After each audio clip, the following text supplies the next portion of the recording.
Bashkia Gjirokastër ka afishuar listat përfundimtare të zgjedhësve që do të votojnë në parlamentaret e 11 majit.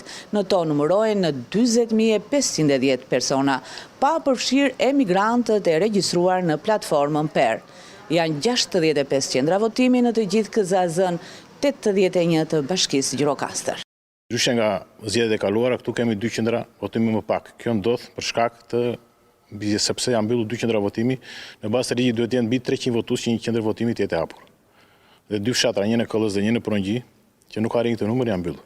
Dhe këta votues janë transferuar në një qendër votimi ngjitur me fshatën e tyre që duhet votojnë. Për këtë bashki, gjithë procesi zgjedhor do të administrohet nga KZAZ numër 81 që përbëhet nga 7 antar. Në kjo përbëhet nga 3 antar që ka Partia Demokratike që ka dhe kryetarin, 2 ka Partia Socialiste, 1 Partia Lirisë dhe 1 Partia Social-Demokrati. Të njëjtën përbërje do të kenë edhe komisionet e qendrave të votimit. Vetëm se ato janë ndarë me një numër endor, siç kemi vendosur ne. Ne vendosëm të gjitha qendrat e votimit, domethënë 65 qendra votimi i bëjnë në një numër endor. Dhe numri endor tek i takon Partisë Socialiste të mbar kryetarin dhe numri endor çift i takon Partisë Demokratike. Domethënë, ai që ka kryetarin ka drejtë të zgjedhë antarin e 7. Domethënë dan 3 me 2.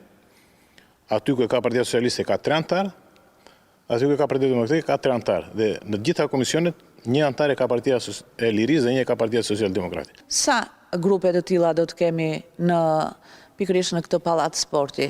Po, ligji thotë që nëse ke mbi nga 50 deri në 80 qendra votimi, duhet të kesh 5 grupe numërimi. Dhe këtu do ketë 5, meqenëse ne kemi 65 qendra vendore, këtu do të ketë 5 grupe numërimi. Dhe grupe numërimi do përbëhen nga 4 antar. Një antar do të ketë Partia Demokratike, një Partia e Lirisë, që janë me partia opozitare, dhe një ka Partia Socialiste dhe Partia Social-Demokrate, kanë nga një antar, domethënë 4 antar. Ndërkohë, në KZAZ-ën 81 nga partitë përkatëse janë dorëzuar listat me emrat e komisionerëve të qendrave të votimit, të cilat janë në proces protokollimi, ndërsa brenda 30 ditëve duhet t'i dorëzohen Komisionit Qendror të Zgjedhjeve.